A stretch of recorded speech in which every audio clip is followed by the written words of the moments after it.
So you're thinking about a trip to Morocco. Amazing.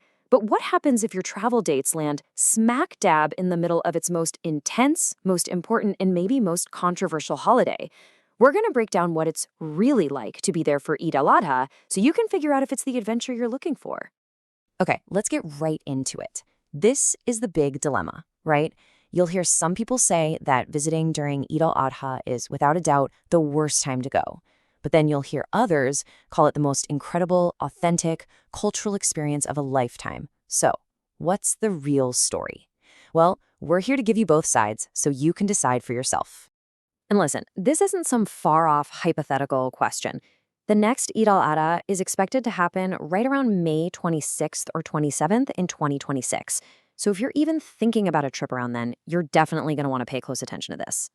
All right, so first things first. Before we can even talk about what it's like to travel during this time, we have to understand the holiday itself. What exactly is Eid al-Adha? At its absolute core, Eid al-Adha is known as the Festival of Sacrifice. It's one of the most important holidays in Islam, and it honors the story of the Prophet Ibrahim's incredible act of faith, his willingness to sacrifice his own son because God commanded it. In the story, God provides a ram to be sacrificed instead, and this powerful moment is the very foundation of the entire celebration.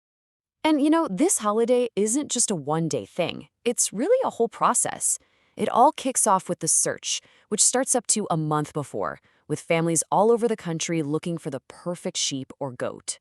Then, on the morning of Eid, the entire community gathers for special prayers.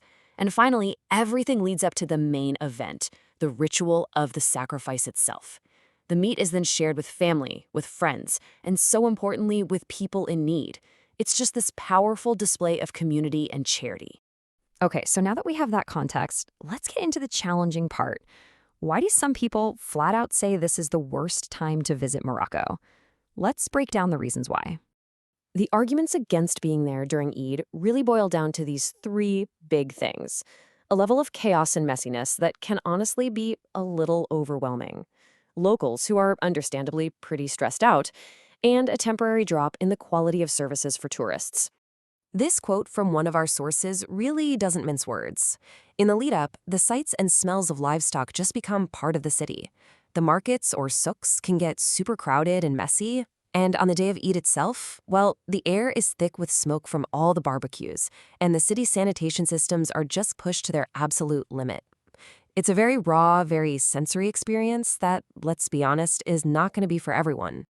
And then you have the human side of things. You've got to remember the pressure to buy a sheep is a huge financial strain for a lot of families in Morocco.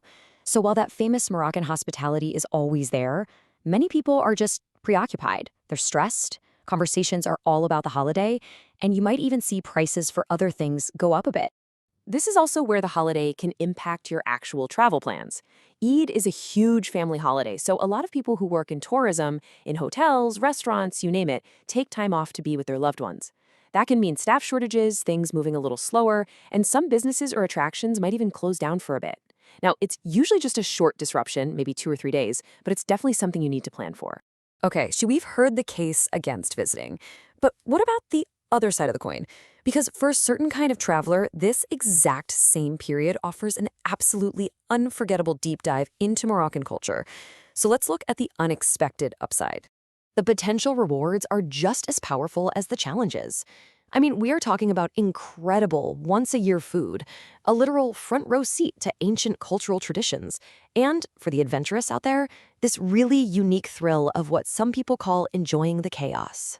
Let's start with the food, because, oh my gosh, the food is a huge part of this.